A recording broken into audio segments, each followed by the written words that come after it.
mba hijerena manokanareo mpamokatra eny amin'ny tontolo ambany vohatra ho fiatrehana ny fotoanany maintso ahitra sy ny fomba fampianarana azy hiatrika ny fahasahiranana izay mianjady aminy ka anisany ny fiovavan'ny toetrandro ny fanovana ny rafitra ara-tsakafo izay fiaraha-miasa mitetika asa GIZ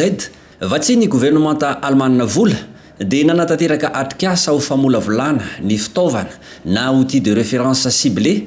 makasika ny fanabeazana arabola éducation financière reo tantsapamokatra ny ministeran'ny fambolena sy ny fiompiana sy ny tetikasa ACSIS mpiara-mombo nantoka aminy atrikasa izay notosaina ny 6 aogositra 2024 teny Ivandry Antananarivo. Fanabeazana arabola moa zany dia efa misy ihany ireo initiative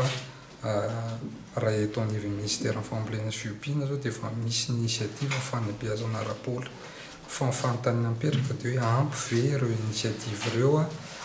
to samy manao ny azy ny tsirairay ary ndao atambatra satria feno ve le izy le tantsava hoe mahay mampiasa amin'ny vola amin'ny exploitation agricole ary fatany ve hoe rehefa inona no fotoana anankiray mahasahirana azy ka tokony tehiriziny le vola, rehefa inona no tokony ampiasainy le vola. Izany zany fanontaniana mipetraka ary ihany koa reo fampidirana ny assurance ohatra ilaina ve ny assurance tokony ampianarana an'izany ve ny tantsaha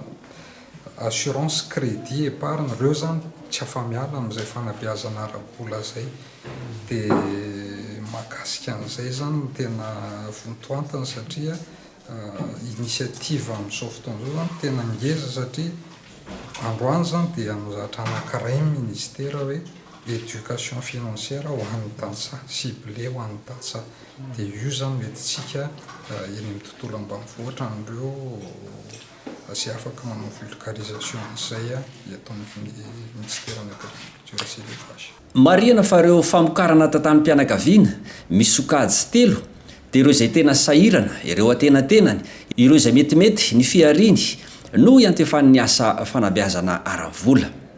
Mpandray anjara mavitrika tamin'izao atrikasa izao reo mpiasa eo anivon'ny ministeran'ny fambolena sy ny fiompiana toy ny direction vulgarisation de la professionnalisation des producteurs na ny DVPP, ny service finance rurale, ny service izay tsy ao anatin'ny direction toy ny service sécurité alimentaire, ny service formation agricole et rurale ary ny CNFI na coordination nationale finance inclusive izay eo anivon'ny ministeran'ny toe-karena sy ny fitantanam-bola izay mitondra fanazavana mahakasika ity CNFI ity. Miresaka mikasika ny fanabeazana arabola dia ao anatin'izany indrindra no nisin'ny paikady nationale mikasika ny fandrarana arabola tsy manavaka na ny stratégie nationale de la finance inclusive à Madagascar ho an'ny taona 2024 sy 2027 sy 2024 ahafahana mijery manokana zany eo amin'ny tondrosotra voalohany mikasika ny fanabeazana arabola sy ny fiarovana ny zoan'ireo mpanjifa ny tolotra arabola. Ny CNFI manko dia sampandraharaha anankiray mampiroborobo mandrindra ny resaka fanabeazana arabola sy ny fandrarana arabola tsy manavaka eto à Madagascar. Izay indrindra ity atrikasa iarahana amin'ny GIZ ACSIS miaraka amin'ny ministeran'ny fambolena sy ny fiompiana ahafahana mandinika manokana hoe tahaka ny ahoana no andeha anaovana ny fanabeazana arabola natokana manokana ho an'ireo tantsapamokatra eto Madagascar. Ty dinikasa androany ity zany dia eritreretana hoe amoahana torolalana manokana miaraka amin'ireo hevitra mafonja sy fitaovana ahafahana mampiroborobo sy manaparitaka ary manaparika ny fanabeazana arabola ho an'ny tantsapamokatra. Rahantsika malala moa fa ny fanabeazana arabola dia fototry ny fandrarahana arabola tsy manavaka ary tena zava-dehibe mba ahafahany tsirairay miatrika ny fandaniana, ahafahana ihany koa miatrika ny fiainana andavanandro mampiroborobo ny asa-piariana ao anatin'ny fahaizana mitantana ny vola eo am-pelantanana